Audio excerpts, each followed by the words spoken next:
مولانا کو اس بار ساری اپوزیشن کی بھرپور قوت کے ساتھ سامنے آنے کی امید۔ شہباز شریف کہتے ہیں حکومت عوامی مفاد کا خیال رکھنے میں ناکام ہو گئی، اس سے جان چھڑانا اولین ضرورت ہے۔ گندم، آٹا، پیٹرول کے بحران بدترین گورننس سے پیدا ہوئے، عید کے بعد اے پی سی میں مکمل پلان سامنے لائیں گے۔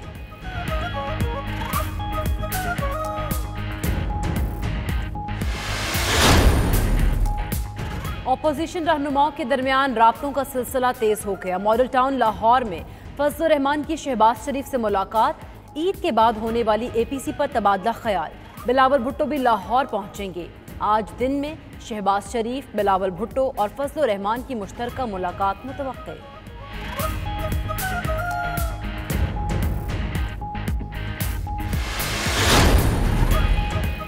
مولانا کی بے روزگاری نے انہیں ڈاکیے کا کردار ادا کرنے پر مجبور کر دیا، لیکن ان تیلوں میں تیل نہیں، یہ تو نواز شریف کے لیے ایئرپورٹ تک نہ پہنچ سکے۔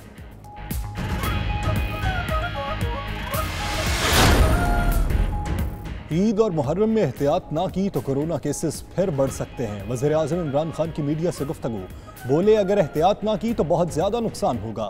عید اور محرم کے بعد اگر اچھے رزلٹ آئے تو تعلیمی ادارے کھولنے پر بھی غور کریں گے۔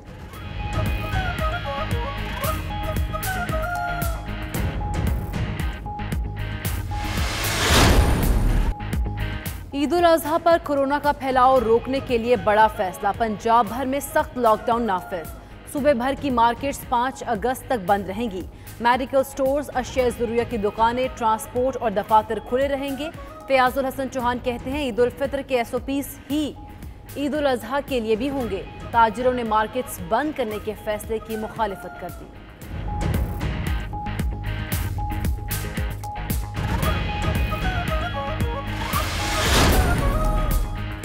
Army chief general Qamar Javed Bajwa سے سینیٹر رحمان ملک کی GHQ میں ملاقات۔ ISPR کے مطابق ملاقات میں دفاعی اور داخلی سلامتی سے متعلق امور پر تبادلہ خیال کیا گیا۔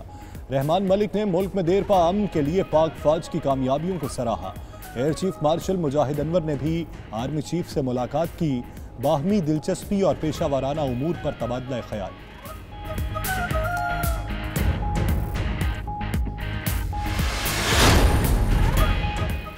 عالمی عدالت انصاف نظر ثانی آرڈیننس 2020 قومی اسمبلی میں پیش، بل مشیر پارلیمانی امور بابر اوان نے پیش کیا۔ اپوزیشن نے الزام لگایا تھا یہ آرڈیننس کلبھوشن کو فائدہ دینے کے لیے لایا گیا۔ گزشتہ ہفتے آرڈیننس ایجنڈے میں ہونے کے باوجود پیش نہیں ہو سکا۔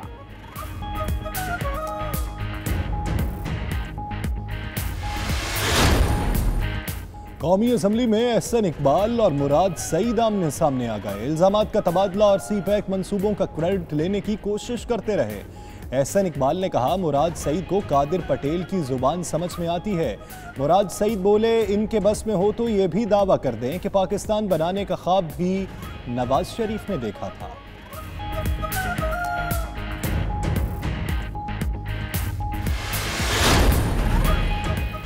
حکومت اور اپوزیشن نیب قوانین میں ترمیم کے لیے سر جوڑ کر بیٹھ گئیں۔ پارلیمانی کمیٹی برائے قانون سازی کا دوسرا اجلاس، شاہ محمود قریشی کہتے ہیں آج پھر اجلاس ہوگا، اپوزیشن تحریری موقف پیش کرے۔ بابر اوان نے کہا 2 سال بعد حکومت اور اپوزیشن ایک پیج پر نظر آئیں، اداروں کو ختم نہیں کیا جا سکتا، بہتری کی جا سکتی ہے۔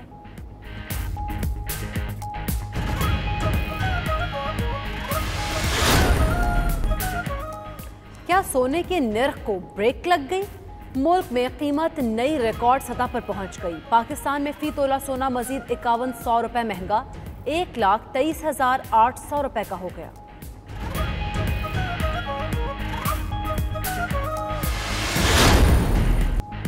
عید الاضحیٰ میں چند روز رہ گئے، ملک بھر میں مویشی منڈیوں کی رونقیں بڑھ گئیں۔ قربانی کے جانوروں کی قیمتوں پر گاہکوں اور بیوپاریوں میں تکرار کا سلسلہ جاری۔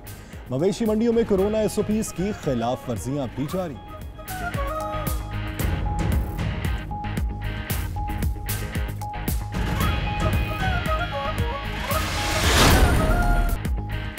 سعودی حکومت نے حج کے انتظامات کو حتمی شکل دے دی، فورسز نے مکہ مکرمہ کی سیکیورٹی سنبھال لی۔ کورونا کے پیش نظر حاجیوں کی صحت اور سلامتی کے لیے غیر معمولی اقدامات۔ اس سال صرف 1000 افراد حج کر سکیں گے، سعودی شہری اور ملک میں موجود غیر ملکی شامل ہوں گے۔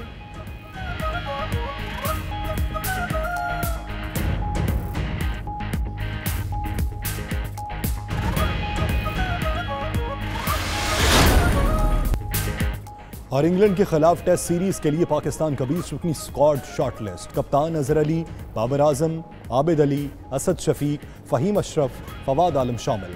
امام الحق، عمران خان سینئر، کاشف بھٹی، محمد عباس، محمد رضوان، نسیم شاہ، سرفراز احمد اسکواڈ کا حصہ. شاداب خان، شاہین شاہ، شان مسعود، سہیل خان، عثمان چنواری، وہاب ریاض اور یاسر شاہ بھی شامل.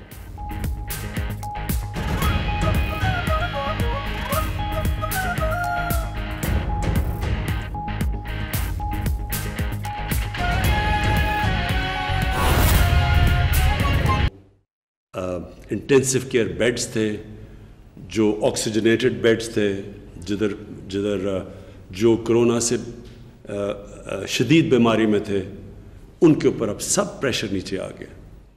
اور جس طرح کی اب ہم دیکھ رہے ہیں آگے ٹرینڈز جس طرف جا رہی ہے، تو اللہ کا خاص کرم یہ ہے کہ ہم اب سمجھتے ہیں کہ ہم جو بھی ہم نے قدم اٹھائے، اور پھر میں یہ کہتا ہوں کہ اوپر والے کا خاص کرم ہے کہ آج پاکستان ان چند ملکوں میں سے ہے جنہوں نے جس طرح کی یہ وبا پھیلی تھی، جس نے اس کے اوپر قابو پا لیا.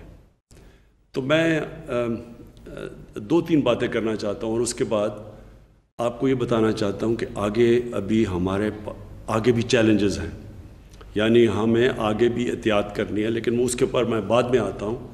میں صرف تھوڑا سا ذرا آپ کو یاد کرانا چاہتا ہوں کہ جب ہم نے 13 مارچ کو جب لاک ڈاؤن لگایا تو کس طرح کی چیلنجز ہمارے سامنے آئے، اور ہم نے پھر کیا قدم اٹھائے، کس طرح ہم ایک مشکل وقت سے نکلے اور یہاں آج پہنچے کہ جو ہم خود نہیں سمجھ رہے تھے کہ اللہ کا کرم اس ملک پہ ہونا تھا کہ اتنی تیزی سے نیچے آئی ہے ہماری کرونا وائرس کے کیسز. دیکھیں، جب کرونا وائرس کی پہلے چائنا سے شروع ہوا، پھر یورپ چلا گیا، تو لوگ یہاں بیٹھ کے یورپ کو دیکھ رہے تھے، اور یورپ میں جس طرح کے وہ میجرز لے رہے تھے، قدم اٹھا رہے تھے، تو یہاں بھی ہمارے پر پریشر پڑ گیا کہ وہی کرو جو یورپ کر رہا تھا. اور شروع کے اندر ہم نے تھوڑی کوشش بھی کی، لاک ڈاؤن بھی لگا دیا، اور اللہ کا کرم یہ ہے کہ ہماری پہلی گورنمنٹ تھی جس نے سب سے پہلے ایک چیز ہمیں سمجھ آئی کہ ہمارے اور یورپ کے حالات بالکل مختلف ہیں.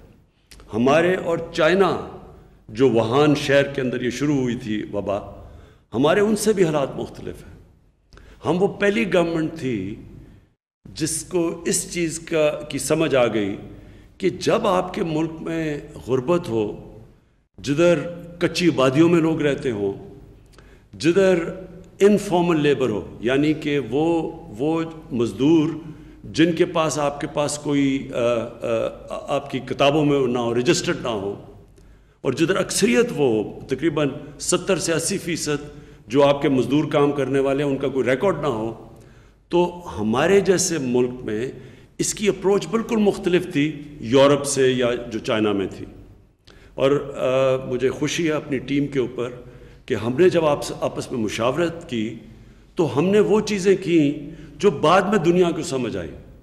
مثلا سمارٹ لاک ڈاؤن، ہم وہ پہلی حکومت تھی جس نے اس کی بات کرنی شروع کر دی، کیونکہ ہم نے سمجھ آ گئی کہ اگر آپ ایک اسٹرکٹ لاک ڈاؤن، یعنی جس کو میں شروع میں کہا تو میرے بڑی تنقید ہوئی کہ جو کرفیو جب آپ لگاتے ہیں تو یہ یاد رکھیں کہ اس ملک میں کرفیو لگانا بہت مشکل ہے جدھر کچی آبادیوں میں اور غریب علاقوں میں اور محلوں میں 7-7 8-8 لوگ ایک کمرے میں ہیں. وہاں آپ پہ اگر آپ پوری طرح لاک ڈاؤن کریں گے تو اس کا مطلب لاک ڈاؤن ہوگا ہی نہیں.